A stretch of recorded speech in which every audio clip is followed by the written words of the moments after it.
महाभारत काल में धर्मराज युधिष्ठिर ने भगवान श्री कृष्ण से पूछा, हे जनार्दन, मैंने ज्येष्ठ शुक्ल पक्ष की निर्जला एकादशी की कथा सुनी है। कृपया अब आषाढ़ कृष्ण पक्ष की एकादशी की कथा सुनाइए। इसका नाम, महत्व और व्रत विधि क्या है?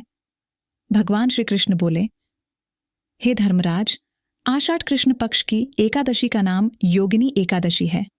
यह व्रत तीनों लोकों में प्रसिद्ध है और इसके प्रभाव से समस्त पाप नष्ट हो जाते हैं।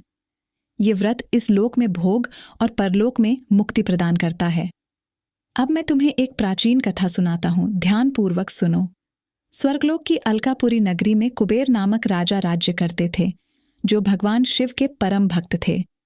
उनके यहाँ हेममाली नामक एक यक्ष पुष्प लाने का कार्य करता था। वह प्रतिदिन मानसरोवर से फूल लाकर शिवजी की पूजा हेतु राजा को देता था। हेममाली की पत्नी विशालाक्षी अत्यंत रूपवती थी। एक दिन वह पुष्प लाकर अपनी पत्नी के साथ रमण में लिप्त हो गया और राजा को फूल देना भूल गया। जब राजा ने देखा कि पूजा का समय निकल गया है और फूल नहीं आए, तो उसने सेवकों को भेजा। सेवकों ने लौटकर बताया कि हेममाली अपनी पत्नी के साथ विलास में लिप्त है। यह सुनकर कुबेर अत्यंत क्रोधित हुए और हेममाली को बुलाकर कहा, हे अधम, तूने मेरे आराध्य भगवान शिव का अपमान किया है। मैं तुझे श्राप देता हूं कि तू मृत्युलोक में जाकर कोढ़ी होगा और स्त्री वियोग का कष्ट भोगेगा। श्राप के प्रभाव से हेममाली उसी क्षण स्वर्ग से पृथ्वी पर गिर पड़ा और कोढ़ से पीड़ित हो गया। उसकी पत्नी भी उससे बिछुड़ गई। वह जंगलों में भटकता रहा। भूख प्यास से व्याकुल होकर अंततः महर्षि मार्कंडेय के आश्रम पहुंचा। हेममाली ने आर्षि को अपनी पीड़ा सुनाई।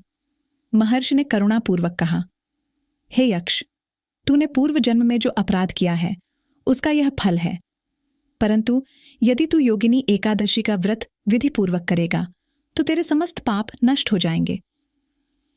हेममाली ने आर्षि के निर्देशानुसार व्रत किया और वह कोढ़ से मुक्त होकर पुनः स्वर्ग को प्राप्त हुआ। भगवान श्री कृष्ण ने कहा, हे युधिष्ठिर, इस व्रत को करने से मनुष्य को 88,000 ब्राह्मणों को भोजन कराने के बराबर पुण्य प्राप्त होता है। यह व्रत समस्त पापों का नाश करता है और मोक्ष की प्राप्ति कराता है। आइए इस एकादशी पर व्रत करें, भगवान विष्णु का स्मरण करें और अपने जीवन को आध्यात्मिक ऊर्जा से भर दें।